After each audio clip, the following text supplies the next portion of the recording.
Hi, my name is Mathieu, and I live in Boulder, Colorado. And I offer my healing work to people all over the world, no matter where you are. As long as you can connect with me over the internet, we're good to go. So I wanted to tell you a little bit about myself because I can't show you the typical pictures that most people take on their websites where they're holding a baby or they have their hands behind the neck of somebody. Because of my spinal cord injury, I have really limited use of my hands. And even when I do work on people in person, which I do, I have them on a table and I still usually only put one hand on them. And then the rest of my work I do energetically. And the way my work is now, I actually am imagining using energetic hands. Sometimes one other energetic hand, sometimes 3 or 4, sometimes 10, sometimes 20. It all depends on what your body is calling for. So I thought it would be nice for people to see who I am, get a sense for my energy level, get a sense for my passion for the work that I do, because I've been doing this work for over 25 years. My spinal cord injury happened 6 years ago in 2012. And you can see there's my brace for this hand, which has a stylus on it so that I can work on my phone and my iPad. So what I found was initially the biggest transition was working on people after I had some recovery from my neck injury. And I did the best I could with putting one hand on, and then it was like, okay, I guess I have to imagine using another hand. And it was slow, but over time, I actually started getting really good results. And one of the other things I realized was that I needed to pay more attention than I used to what's going on in people's body field. And that can be, typical kind of thing I see if somebody's rear-ended.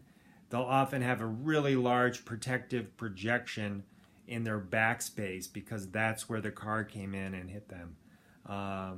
And I have found oftentimes that nothing will change in their body structure until we start getting some more space and ease, and it's hard to come up with the right word sometimes, but more normalcy in their body field, more symmetry. It's almost like if that field is protecting, like it's almost like it's in shock.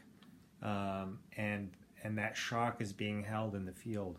So if sometimes all I have to do is just meet that shock or whatever that projection is, and just hang out with it, and just let the body know that I'm here, and I acknowledge that that projection in the field is there.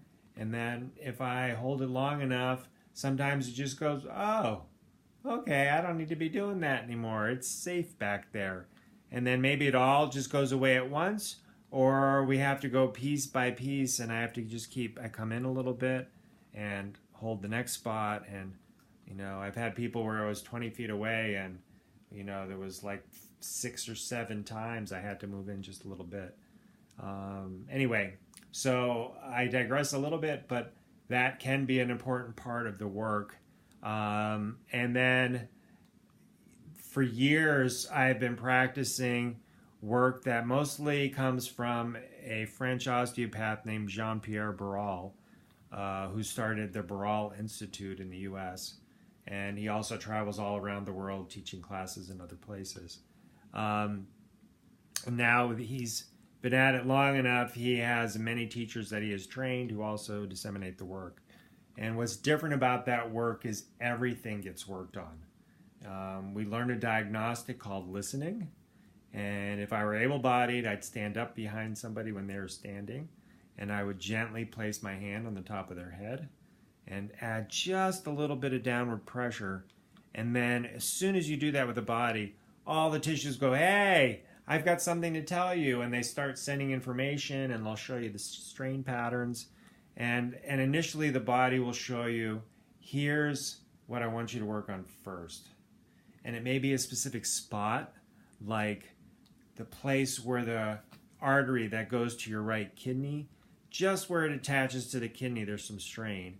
And maybe they fell down skiing and that kidney bounced around a lot, and the kidney's a really heavy, dense organ. So it puts some strain right into that attachment point. And it's that specific.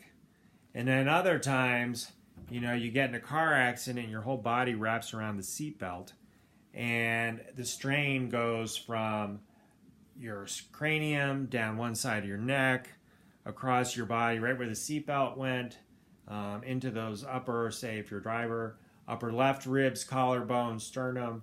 As it goes down further, it gets into the right side of the ribs. And then the structures on the inside, left lung up high, in the middle, the heart, and all of its fascial attachments, and the pericardium, and all those vessels that go between the heart and the lung. And then you hit the diaphragm, and the liver and gallbladder, and you get the transverse colon, and the small intestines, and the kidney on the right side, in this case for a driver, again, a driver's side seatbelt. And then we go down into some more of the colon, and we can get into a lot of other structures, and I'll stop there for now, but also the front of the right hip. So I'm just giving you, that's one example. And sometimes the body needs you to hold the whole pattern all at once, and so that you take a little bit of that strain out, and the body can do its magic and start unwinding and releasing that pattern, because the body is designed to self-correct. It's a beautiful thing. But when there's too much strain, there's too many adhesions, there's too much changes in the tissue, sometimes the body can't do it on its own. And the thing is, with some of these structures like organs or nerves, tissue, or blood vessels like arteries and veins, or lymph system, some of these things don't have any muscular structure. So you think, we don't got to worry about them. We just got to pay attention to joints and the ligaments and tendons and muscles and the fascias that wrap around them. But if you think about it from a hierarchy point of view, your liver functioning properly and your heart functioning properly are of highest priority for the body. So it behooves us to take the strain out of those tissues so that the organ can function properly. And the body will do that on its own.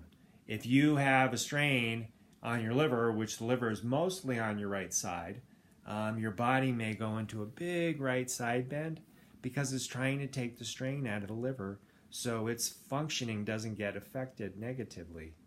So until you get the strain out, the body's going to sacrifice muscles and joints, and you might start getting pain in your middle of your back because the body is prioritizing the liver. And then because we're in this big side bend, the body might have to do something to get your neck back up, and that may jam in the left side of your neck and stretch the right, and then your low back may have to do something to accommodate that right side bend. And you might not even have pain in the middle or the right side of your body. It may show up in your neck, in your head, in your sacrum, in your hip, your knee, in your ankle. And this is why this listening diagnostic that we do is so crucial, because we let the body guide us to where it wants to work first, where it wants to work next. It lets us know if we're finished that release, if there's more to do, is there many pieces, do we want to work on a whole big piece or a small piece, all of those things. And then as we go through the session, the body also gives clear signs like, hey, that's enough for today. And sometimes it's not that much.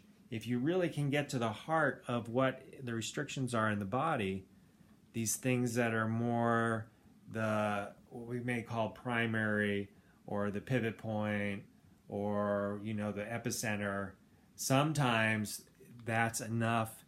And sometimes you don't even have to get a full release. Even 5% sometimes is enough to set things in motion so the body can start making corrections on its own.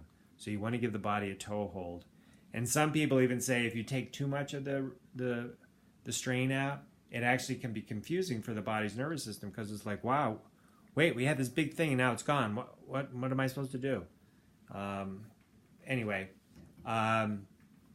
So I'm trying to give you a sense for what the how we kind of approach things and look at things. And then sometimes where the pain is very distant from where the actual strains are in the body. It's just how things get set up. And other times, right where the strain is right where the pain is. And again, that's why the diagnostic is so important.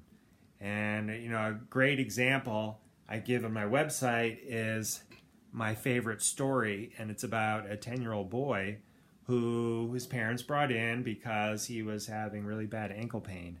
And when I stood him up, he had shorts on, no socks, so he's barefoot with shorts, and he had no arches, no medial arches in his feet, and they weren't just flat; they were it's like his legs were collapsed into the arches, and so I was, so there's an obvious example of there's not enough tone in that place in the body. There's not enough tissue tightness where it's supposed to be, because the arches are made up of the shape of the bones in the foot and also all the tendons and ligaments that hold those arches together. So I did my listening, and it was really interesting to see that listening took me right into his head. So his body wanted work on his cranium. And so I laid him down and I did some mobility testing of cranial bones and some other things in the body, in the head rather, and what I found was his head was really restricted, and those bones are actually designed to move in the cranium. And there's fluid movement, membrane movement, bone movement, and that movement, it's a whole system, the cranium, the spinal cord, all from head to tail, which some people will call the craniosacral system. Excuse me.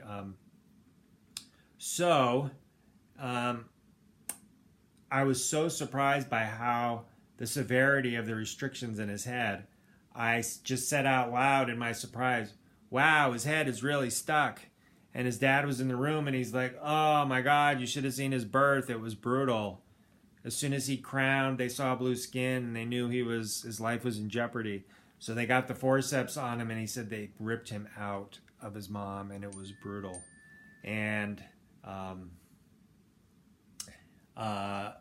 yeah, so Dad wasn't surprised I found something in his head. So it was really confirming that my diagnostic was really accurate, at least from the story point of view. So most of the session I spent working on his head, a little bit on his neck, a little bit on his upper chest. And when he stood up, his arches were 80% of normal. Unbelievable. It just was beautiful to see when you get the right thing, how quickly the body can change. And also it was a perfect example of how pain in one part of the body can be totally created by restrictions somewhere else. The body has to juggle all these elements inside of us, and it has to make the best decisions it can for how to balance the strain. And in his case, all that stuff in the head and neck, his body, we can come up with some different words around it, but one way I look at it is that he had so much tension in his cranial system that his body needed some ease somewhere else, and it let go of some of the tension in his legs. And in doing that, it let go of the arches, unfortunately. So the body was so resilient that all they had to do was make some changes in the head, and bam, those arches popped up. And I think when he came back a week or two later, his arches were even better. And then we had some other places to work on, but that head was so important. The same thing can be said for, I see a lot of people with abdominal surgery, like an appendix or a C-section, those kinds of things. And it's really common that when you have abdominal surgery or any internal cavity surgery, the body will create adhesions. It can be the bane of existence for surgeons. And so, I've seen the kind of thing where a woman comes to see me, she comes in with elbow pain, and the listening takes me right into the abdomen, and we get into working on, say, C-section adhesions.